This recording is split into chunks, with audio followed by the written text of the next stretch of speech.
আসসালামু আলাইকুম। আমার পিছে দেখতেছেন এটা একটা স্কুলটা এত ছোট না, তারপর আমি আপনাকে ঘুরে ঘুরে দেখাইতেছি যে আমার ছোটবেলায় স্কুলটা কেমন ছিল। আমি প্রায় আপনার 3 বছর আগে পড়ালেখা ছেড়ে দিয়েছিলাম, কারণ পড়ালেখা করে আমার দ্বারা হবে না। কারণ পড়ালেখা করে আপাতত আমি কিছু একটা চাকরি, ভালো একটা চাকরি করতে গেলেও আপনার মানে এটা ভালো একটা চাকরি করতে গেলে আপনার নিজের পকেট থেকে টাকা দিতে হবে। কে আমি টাকা দেবো? কে পড়ালেখা করলাম কি টাকা দেওয়ানোর লাগে?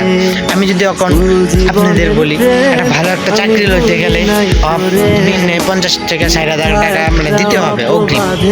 এখন আমি মানে বাংলা এক্সট্রা তো আবার দালালে হ্যাঁ, এখন আমি আপনাদের দেখাই আমার স্কুলটা কিরকম। মানে স্কুলটার থেকে আমি অনেক শিক্ষা পেয়েছি। চলেন স্কুলটা দেখেন।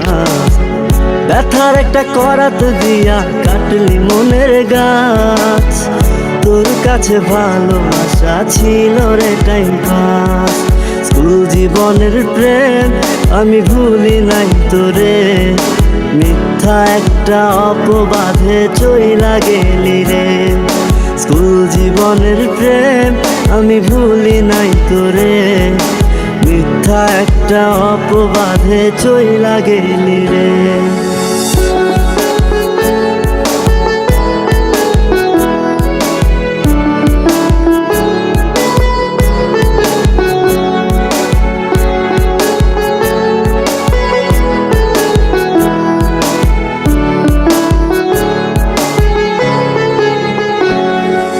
বাড়ি ঠিকা টাকা নিতাম পড়াশোনার জন্য, সেই টাকা তোরে দিয়া হইতাম আমি ধন্য।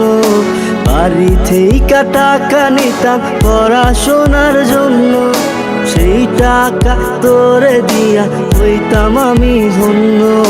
তোর কারণে পাগল আমি দুঃখেরই গান গাই, মসজিদি ভাঙা সমান পাপি তোর তো ক্ষমা নাই, তোর তো ক্ষমা নাই। স্কুল জীবনের প্রেম আমি ভুলি নাই তোরে, মিথ্যা একটা অপবাদে চইলা গেলি রে।